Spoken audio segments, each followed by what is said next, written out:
Nyuk Putih. Apa kowe sing jenenge Anoman?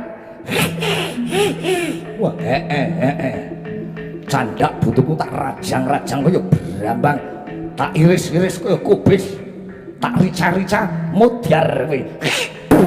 Wah, kakekane biadok melek ngidoni munyuki. Hus, cengesan.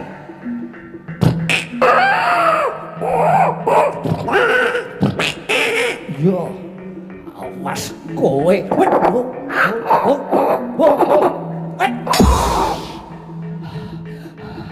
Ora endo candak tenan kowe mau.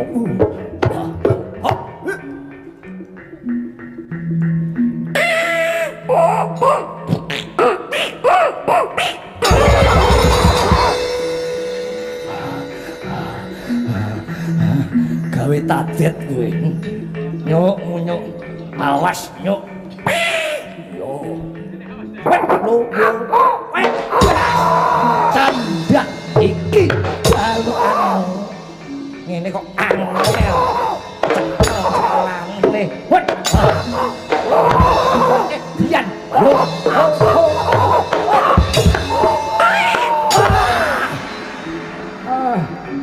Mati aku. Aduh ya. Aduh. Mencolot nyokot gulu parat.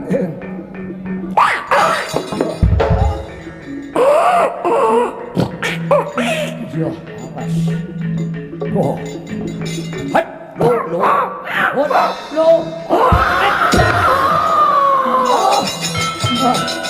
Aduh. What?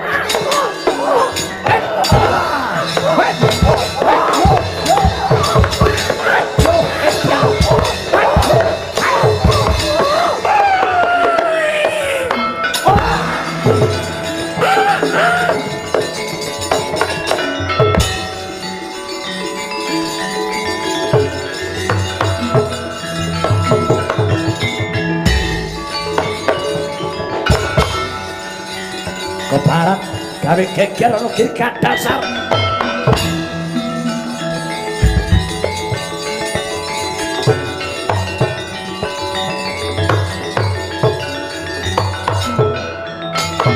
Edian mencorong dadani Sowi Satrio Pringgotani putra Rama Werkudara Gatotkaca aranku. Loh, kowe Gatotkaca Wiradalah.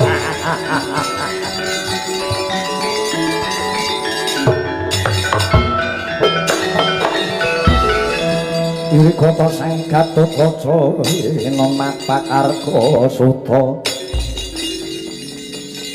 Pakapira Kresna Gatotkaca murang tata Yata satriya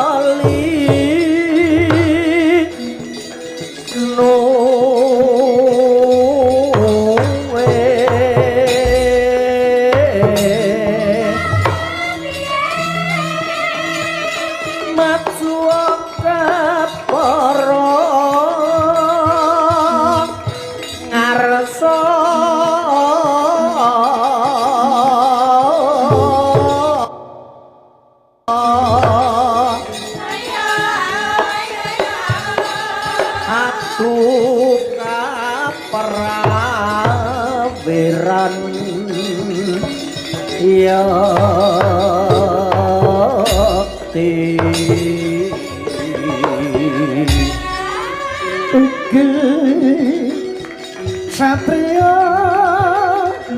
saate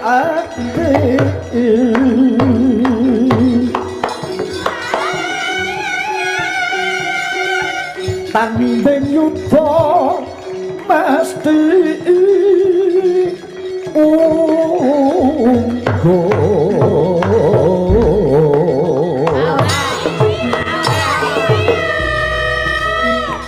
yen to sira digdaya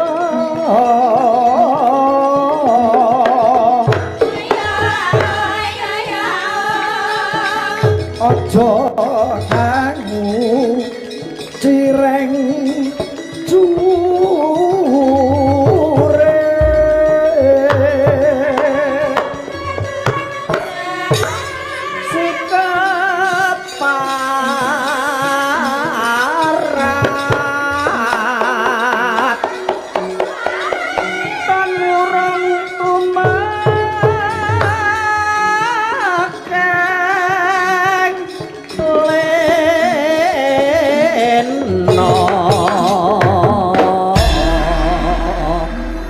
Gatotkaca tan ngurma kowe temegeng lena musuh Temenggung Dirgawati. Morake maju rene. Sing mati Gatotkaca apa Dirgawati?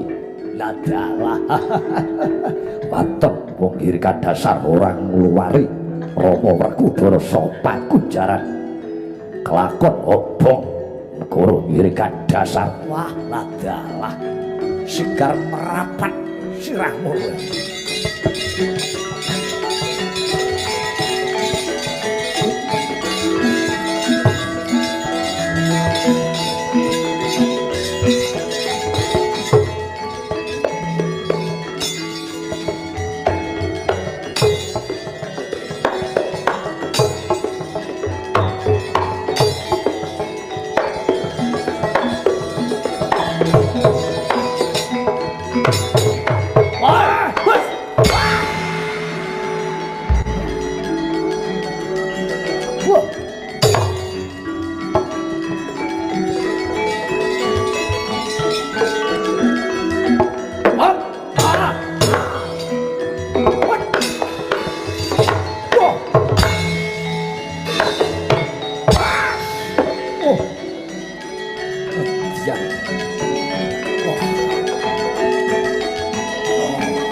Mangkalang koyo biangken siretan. Awak apa mesine? Ya. Wah. Wah.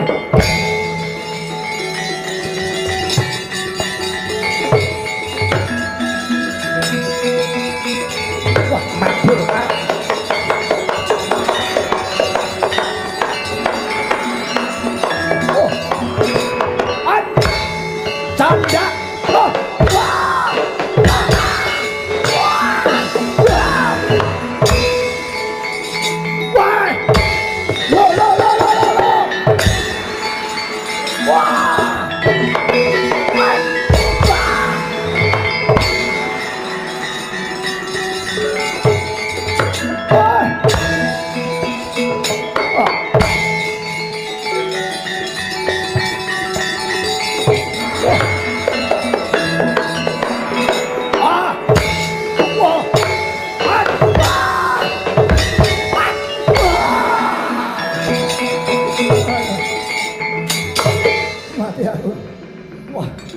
Sirah itu sambri parat. Ayo Dirgawati ngateko. Oh, mati aku. Waduh. Wah. Loh kok kapak yang lo. Wah. Wah. Weh. Mati aku.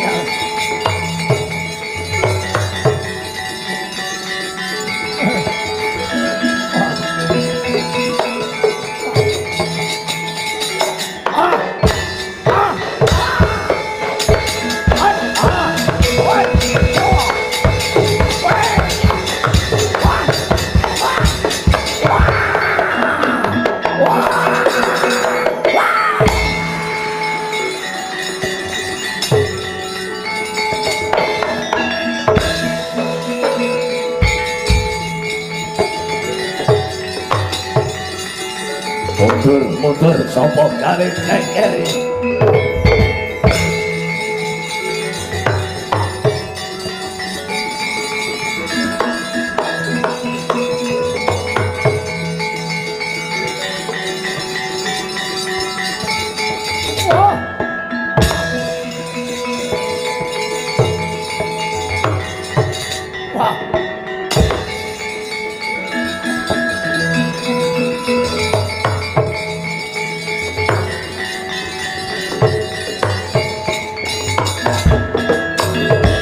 Putra Pandhawa tata Kyadrisa Indriyaksa Sara Maruta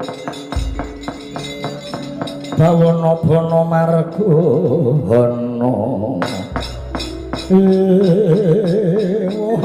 dalah ana sing gawe kisruh gawe gedhuh mapan ana tapel wates Girika dasar Satria metu sisike sapa wae? Tambuh lawan aku Antarja. Antarja? Iya. Kowe wis nate krungu sing dadi jenengmu. Putrane Kanjeng Rama Werkudara sing dikunjara ratu Gustimu. Wah. Dadi tekamu rene goleki bapakmu le kowe. Ora mung goleki aku bakal ngluwari Rama Werkudara sing dikunjara ratu Gustimu. Ayo. Mumpung durung bacut di Prabu Gangga Trimuka. Supaya ngluwari Rama Werkudara. Selawase ora bakal diluwari wong tuamu. Sababe apa? Wah, bakal tugel gulune arep dibekakak kunjuk yang Bathara Ala. Iso bekakak Rama Werkudara waton bisa ngelangkai bangkine Antarja. Konangan patih Yaksapati gigit sumpapit pedhot gulumu.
Mati ngerti-ngerti nyikep wong kowe. Ayo ngadeg teh Patih. Heeh. Wis musmet aku. Oh.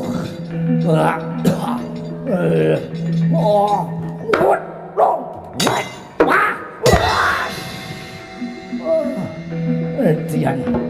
Oh. Nanti aku. Oh.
Wait!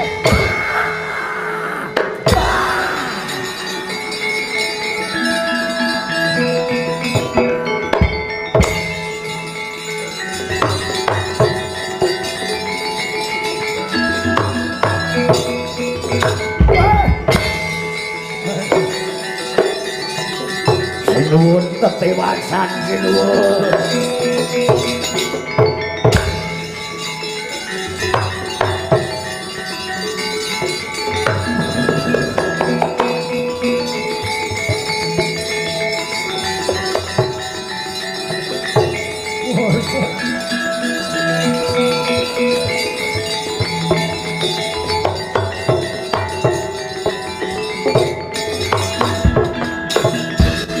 Ning driya manggung kanduhan remang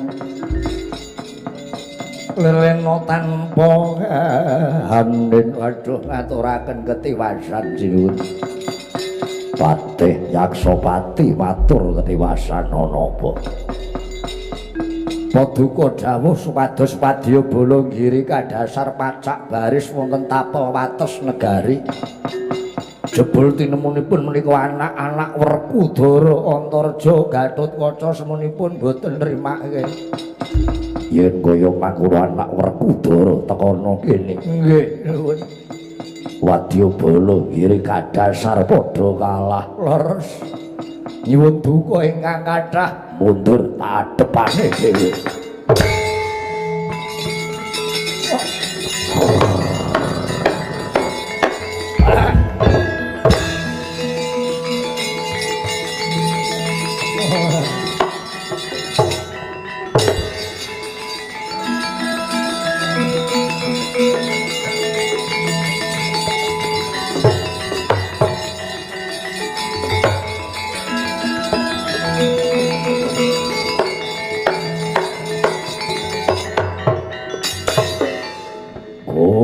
anak Werkudara iya Antarja aranku aku Prabu Gangga Trimuka sing munjara wong tuamu yen ora trima arep apa Antarja entuk tak jaluk ora entuk tak jaluk hewa dene ora gelem ngluwari wong tuaku dina iki mati dening aku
bisa mabur sapa iki Gatotkaca putra Rama Werkudara oh lah iso njaluk balen wong tuamen iso nglangkai pangneku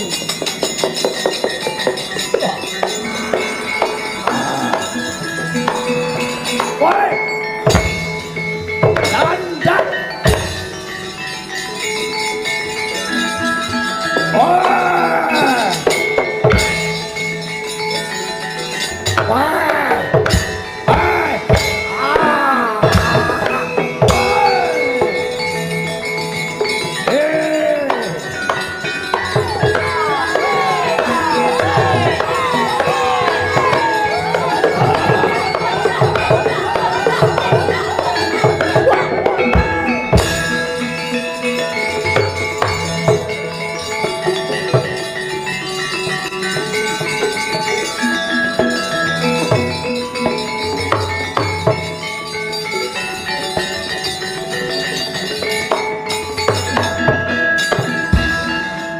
dulur-dulurku ki karepe piye wong sing dipatah karo Siwa Kresna ki aku lah kok Kakang Gatot Kakang Antarja melu-melu maju perang ya kalah mbul semune Ratu Nggiri kadasar Prabu Gangga Trimuka ora kena nggo sembrono Ya.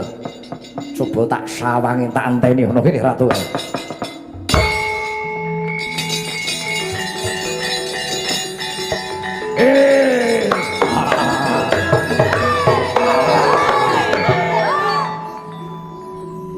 Weh, la wong to iki.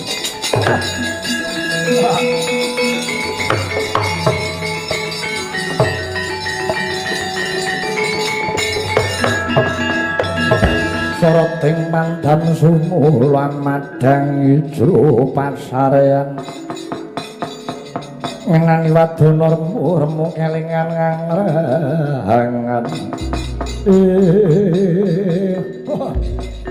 iki sapa meneh sing ngadeg malang kadhak tangane ana ngarepanku tambuh lawan aku jenengku Antasena ya ya iki putrane Rama Werkudara sing ragil.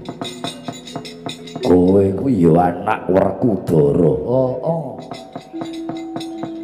Jare bapak kok kunjara? Iya. Lupute bapak apa dosane bapak apa nganti kok kunjara? Wong tuamu siji-sijine wis nate ketemu lawan Ruci Bathara ya Dewa Ruci. Bapakmu Werkudara sing wis antuk kawruh kasampurnan ya kawruh sangkan paraning dumadi. Dina iki menungsa pantes dienggo bekakak kunjuk ngarsane Bathara Kala. Oh, bapak arep kok nggo tumbal. Iya. Aku tak takon karo kowe. Takon apa Antasena? Isih pengin dawa umurmu ora kowe? Isih pengen nyawang soroting srengenge apa ora? Dasarmu apa ngucap kaya ngono? Lah nek kowe ora ndang ngluwari bapak, iki mengko cilaka iki. Mumpung anake lanang Antasena isih gedhe rasa sabarku lho iki. Bapakku ndang diluwari. Ndang ditokke saka ngesel. Sakne bapake ora tau rekoso kaya ngono kuwi, malah dikunjara. Iki anake lanang Antasena sing ora trima, yen pancen ora trima malah kepara kowe bakal tak rangket tak kunjara sisan lho.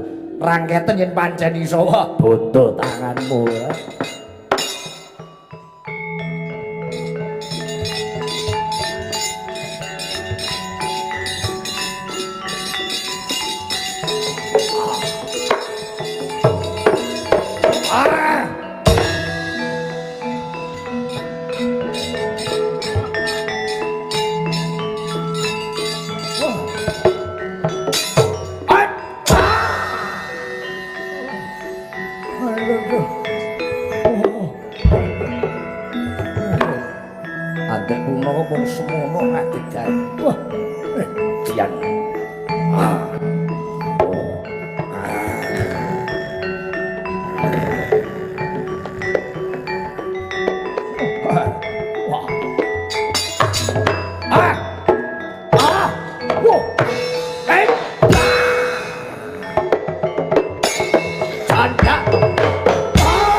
Sungut mlonyoh jajamu.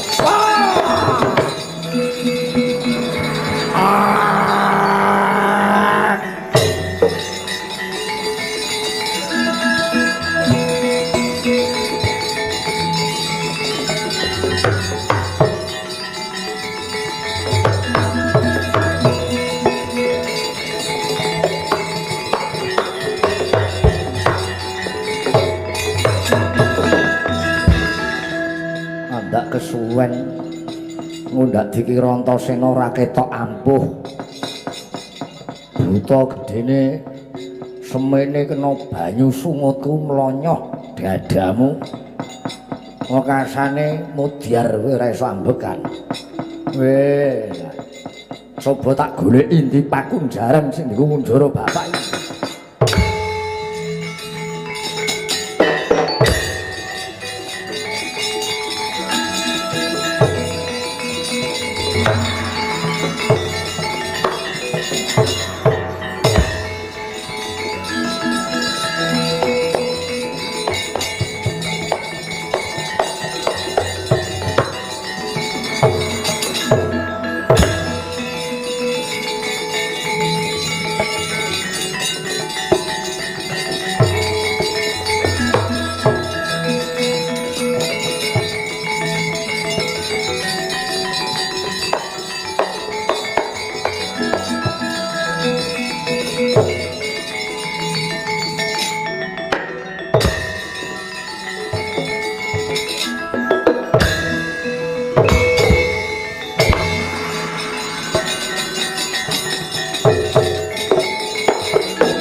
Pramara remang ruspa nyung brengeng ambrangang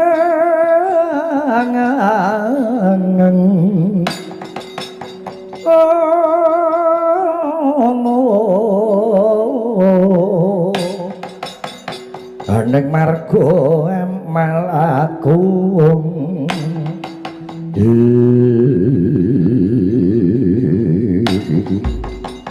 wah jlithok Kresna kakangku tekan kene Kyai Werkudara iya Di sing luare aku sapa Kunjaran bocah sing lungguh ana mburimu kuwi sapa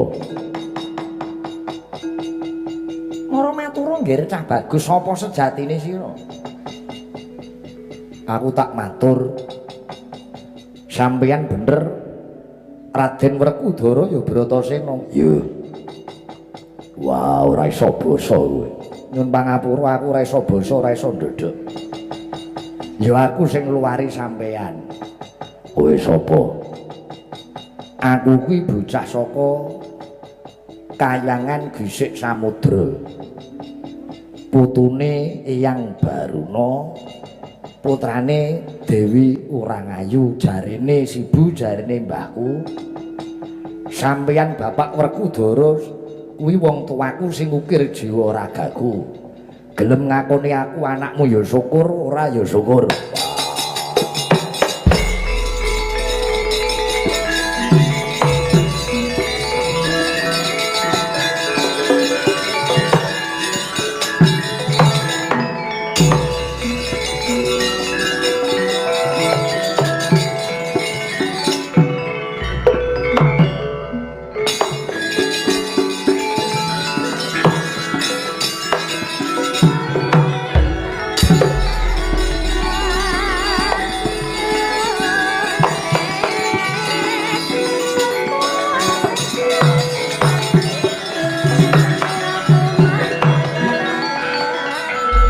pating mandhan sumula amadangi jero pasarian ngenani wadana remu helingan ngangrangan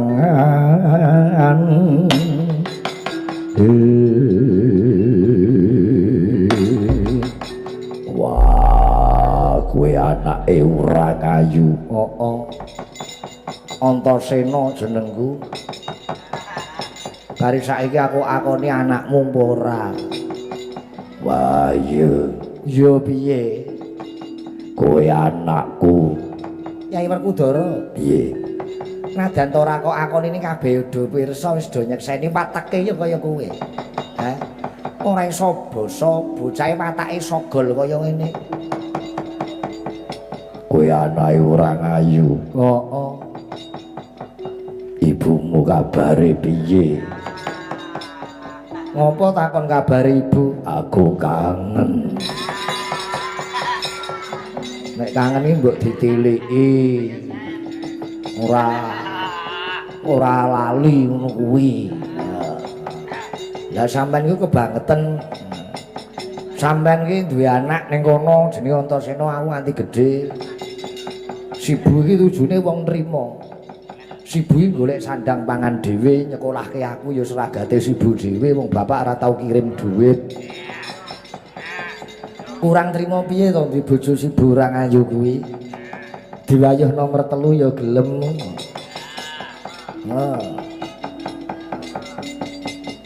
rasa cerewet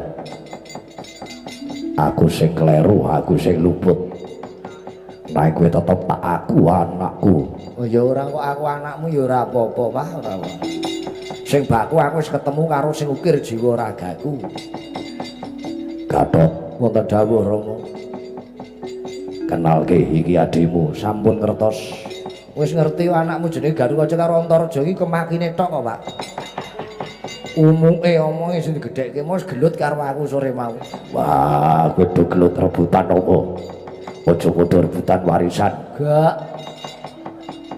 wong loro anakmu iki lho omongane atos-atos sok ampuh dhewe yen ora percaya seksine Pak D Kresna ya Pak D ora ya padha wae iya biar Antasena aku seksine Werkudara Jelita Kresna kakangku piye Bagya mulya dina samengko putramu wis padha nglumpuk kabeh ana Antarja Gatotkaca Antasena ya ora mesti nek nglumpuk kabeh aku curiga bapak isih duwe sibu meneh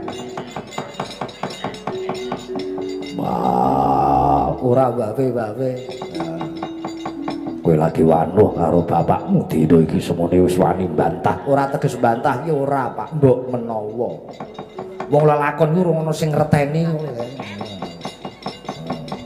bakune aku wis melu seneng aku kok aku putra ngono wis dina iki aku manggon ning endi-endi ora masalah sing penting aku cedhak karo bapak aku pengen caketan karo bapak iki lho nuduhke Antasena putrane Rama Werkudara wah matur nuwun kowe sing iso ngluwari aku ya Gir kowe sing iso mateni Ratu Girikadasar pangestune bapak upama aku ora iso mateni Ratu Girikadasar ora wurunga malah bapak sing dienggo tumbal rayune Gusti Kang Purbeng Jagat wis paring pengayoman karo anakmu lanang Antasena karo bapak yen kowe pangkono ayo bareng-bareng Bali ana Jodipati Bali ana Ngamarta yen anakku Antasena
wong driya mangung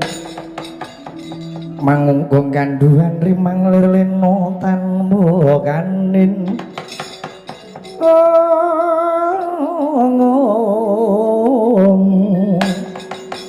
yen tan tulasa mengko dyawutama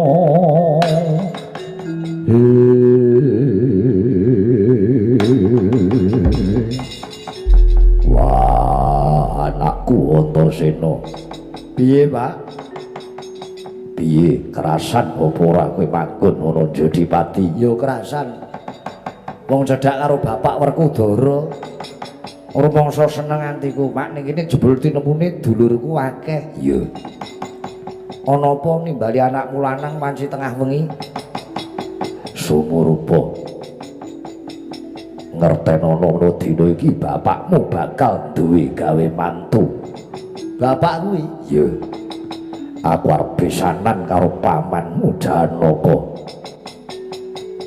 bapak meh besanan karo Pak Cilik Janaka iya anake Jlamprok sing jenenge Dewi Manwati bakal dadi mantune Werkudara ya melu seneng melu bungah bapak arep duwe gawe apa Kakang Gatotkaca arep rabi ora lho apa Kakang Antarja kok dawuhe karo Manwati ya ora lah sing arep tak dadekke mantenmu entuke putri Madukara Dewi Manwati putrane Pak Cilik Janaka kuwi sapa? Sing bakal tak dawuhi karo Manwati ora ana liya anakku dhewe. Lho lah ya anakmu sapa? Ora ana liya mung kowe Ger Antasena arep tak rabekke karo Manwati.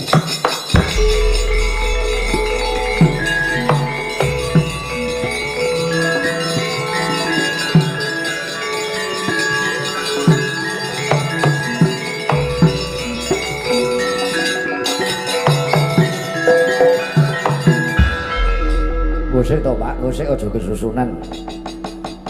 Lah bapak ki arep ngrabekke aku kok ora taren dhisik karo aku. Monggo sing lakoni iki ya aku. Ngono kuwi. Bakune kowe kudu manut karo dawuhe wong tuwa. Manut ya manut ning dhisik iki perkara rabi. Perkara seneng, perkara katresnan. Aku kuwi durung duwe rasa tresna karo sapa wae klebu karo Manowati. Atur maneh aku ya urung kenal urung panuh karo putri Madukara jenenge Manowati putrane Pak Cilik Janaka tenan Pak. Antasena urung mikir omah-omah. Manut karo bapakmu. Manut ya manut nek perkara omah-omah kok dhisik. Aku sing pengin dhewe. Aku pengin bebas. Kanca-kancaku wae sing wis do omah-omah dadi manten anyaran ya seneng 2 sasi 3 sasi. Bareng munggah terus mumet ndase. Mumet piye? Lho piye to? Senenge mung sawetara.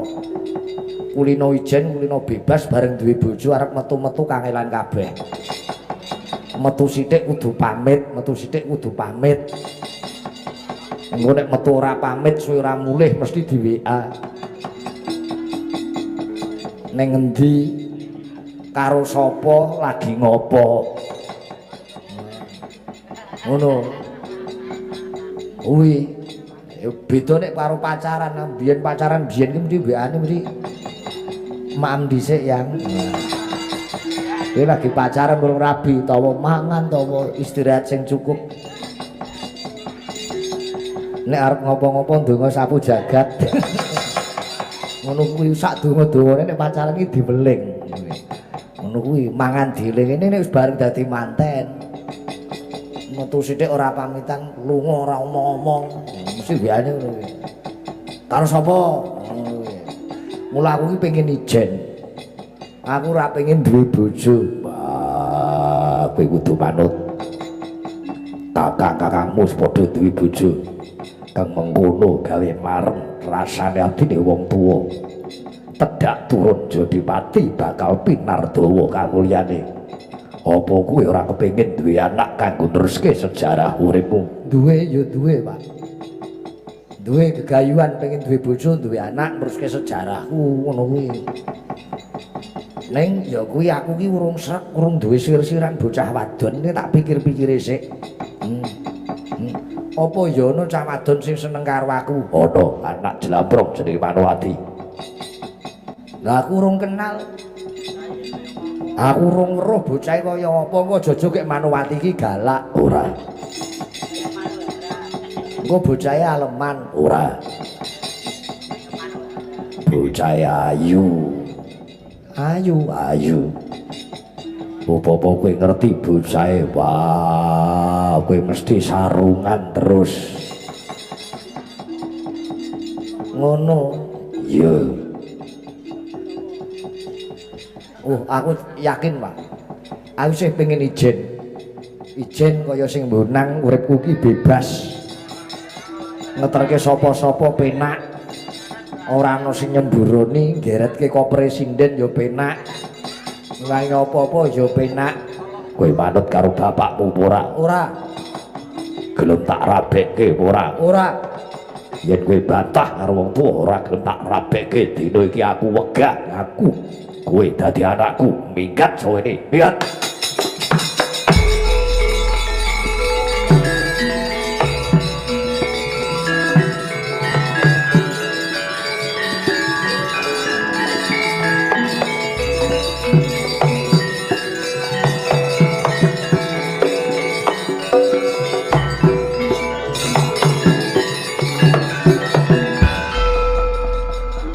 Sampeyan kok kejem, Pak.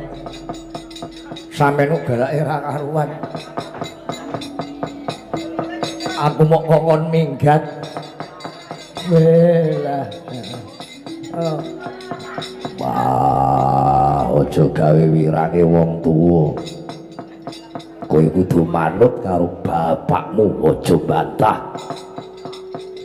Bola-bali kowe ora tau ngrungokke lagu alamate anak soleh. Mula kowe bantah karo bapak. Iki mono dalan kanggo kamulyanmu. Tenan, Pak. Tenan. Manuto. Oh, aku manut dirabekke. Lah ngucap ngono lak ya ben. Ora bantah wae. Yen karo wong tuwa ki manut.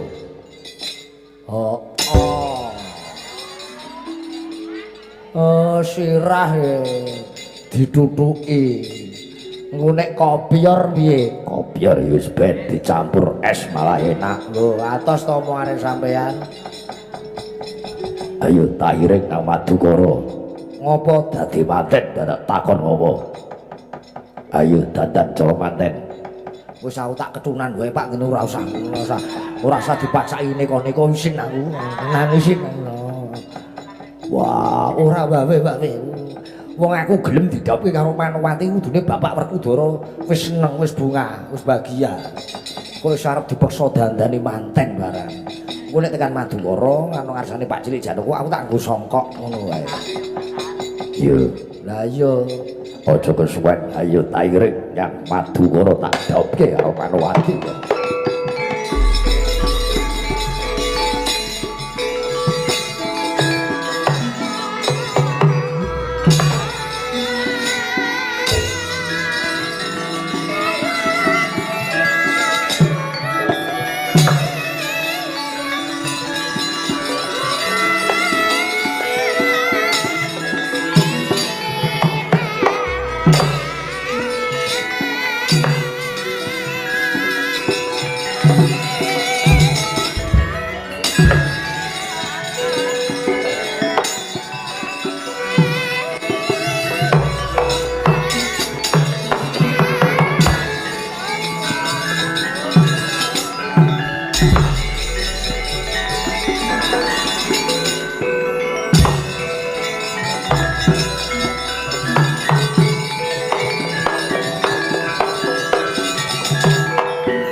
Tan samar pamoreng soksma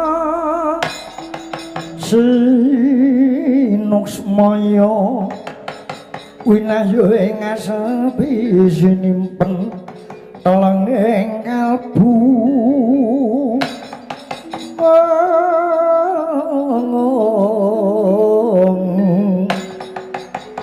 pambukaning warana tarlen saking liep layaping aluyu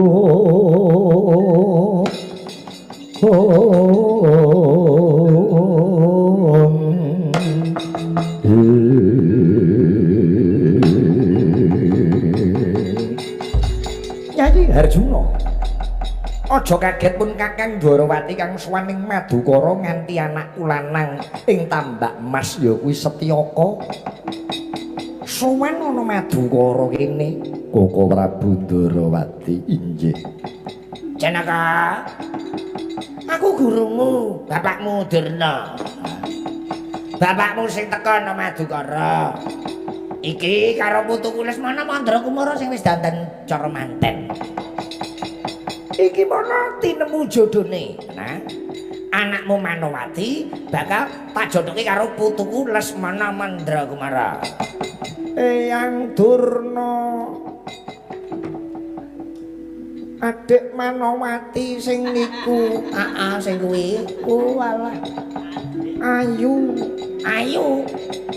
ning piyayine kok rada lanyak aja mengke galak ora katone lanyak ning kuwi setya bekti karo wong kakung nah ya kuwi sing jeneng Manowati Pak aku kok malah isin dhewe Pak apa Lah jebul ning kene dayoe pirang-pirang do nglamar. Wis menengo, aja cerewet. Bapak iki ngawur. Lah cah wedok siji wis ana sing nglamar loro, bapak arep nusul-nusul menengo. Jelaprok. Jelaprok, butak kuwi jelaprok. Kang Mas Werkudara injih kula mireng aku sing teka ana kene. Anakmu Manowati rasa dijodohke karo Setyaka, rasa jodohke karo bocah edan Lesmana iki. Aku rene nggawa jagung, nggawa anakku lanang Antasena. Luwih becik besanan antaraning Jodipati lawan Madukara. Manowati dimendhok karo Antasena. Yen bocah ora gelem aja dipaksa lho Pak Isin aku. Engko nek timbang bocah galake kaya ngono ketoke lancap ngono.